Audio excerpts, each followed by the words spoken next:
when you know what the cold hard facts are, it's like, you know what? Yeah, we should be the ones doing this because look at these facts. What the Protestants trying to do is trying to come back to that. Right. We're trying to come back to a simplistic version of like what was the early church. Right.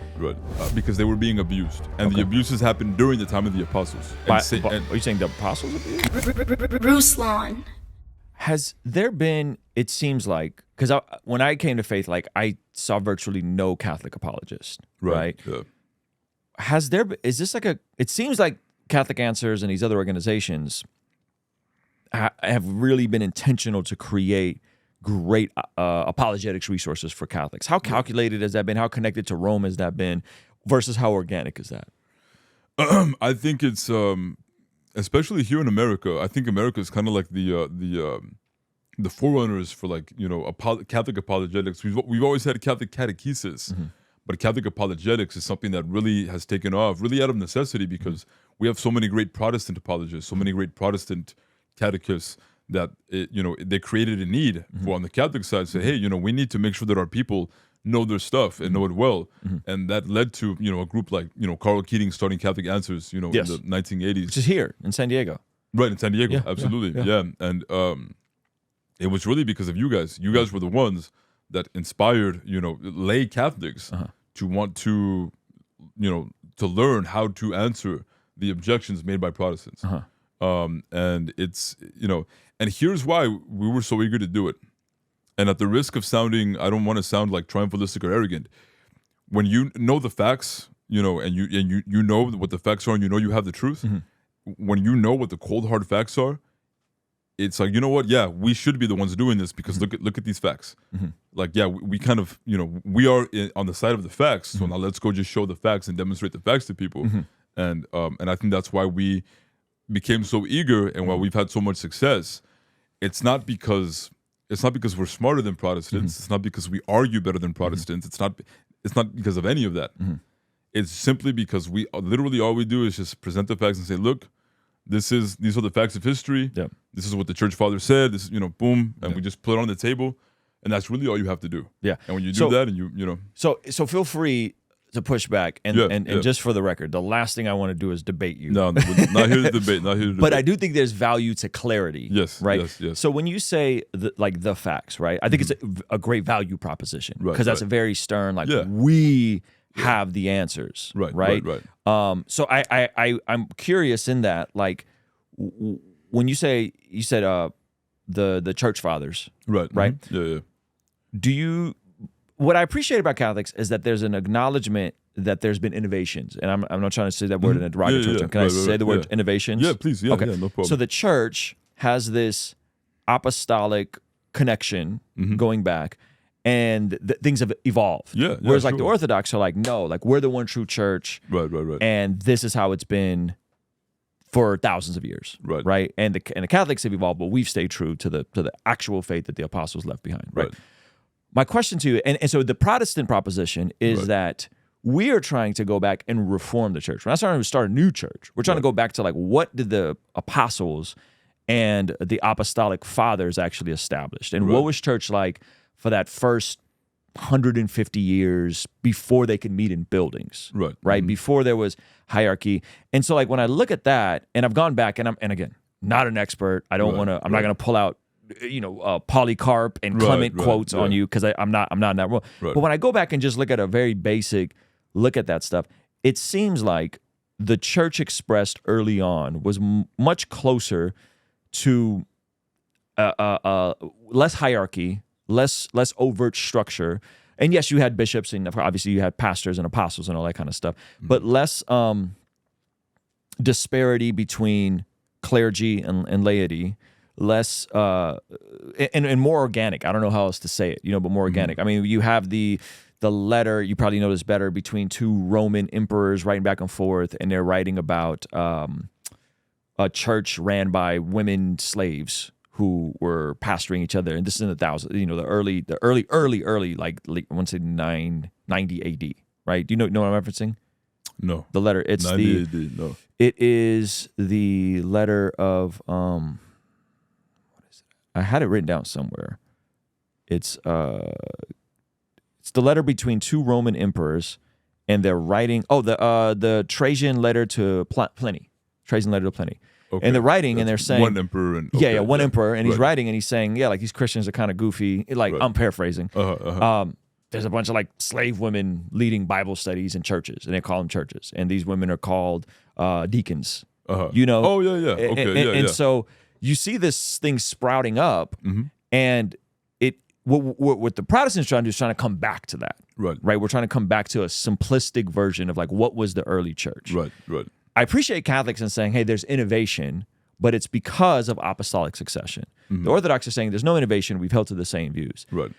But would you concede that some of the formation of these innovations came much later? Like we're talking 200 AD, 300 AD, 400 AD in terms of the practice of the church. Like, is that a fair statement? Yes, it is. Absolutely it is. Okay. And let me, so we need to make the appropriate distinctions here because when we talk about tradition, most people don't know what tradition is or what it means. There are different kinds of tradition. Okay.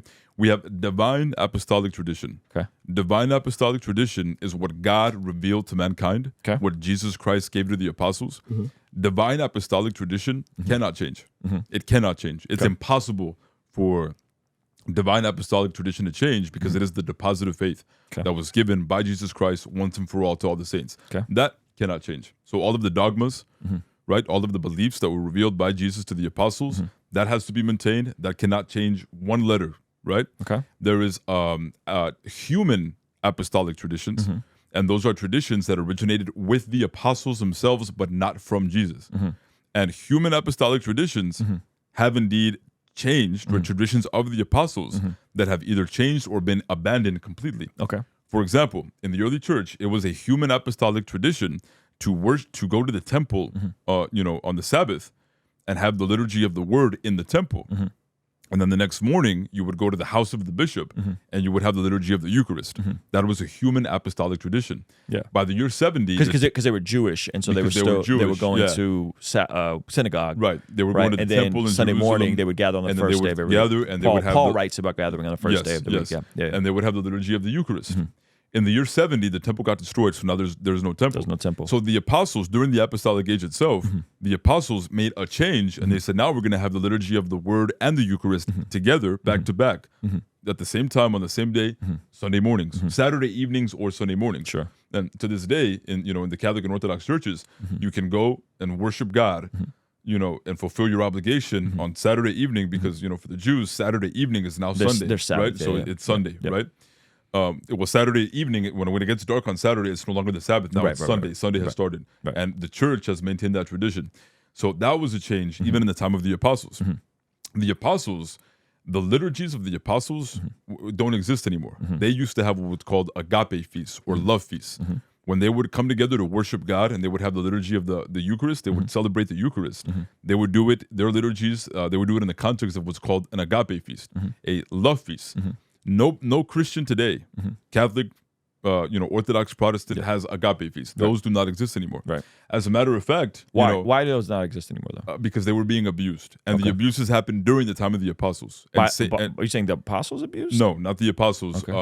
Other people were abusing. So St. Paul talks about this in 1 Corinthians 7, when he says, you come together for your love feast, and you get drunk off the wine. Yeah. Right? Gotcha. So they were abusing the love feast because it was in the context of a meal, of a larger meal. Yep. So they would get together, they would celebrate the Eucharist, they would do the consecration. But they were getting tipsy. They would have the body, blood, soul, and divinity of Jesus Christ, and then they would continue eating.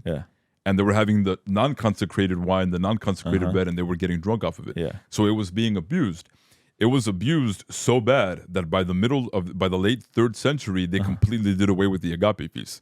And that's when they started forming liturgies. And the liturgies formed organically, just based on the region, based on the culture, based on the customs. What year was that? That was in the late 3rd century is when we started seeing the development of the liturgy. And if you actually read, for example, St. Justin Martyr in the 2nd century, he talks about, he writes about what the liturgies look like. And when you go and you read what St. Justin Martyr said about worship, it's exactly the same as what you see like in Catholic and Orthodox churches. So these liturgies, you're saying they've been preserved since the year 300? Not entirely. So liturgies, they change, they also evolve. They develop, and they're able to the changes can be made to the liturgies based on certain like if there's a need, Sure. you know? Sure.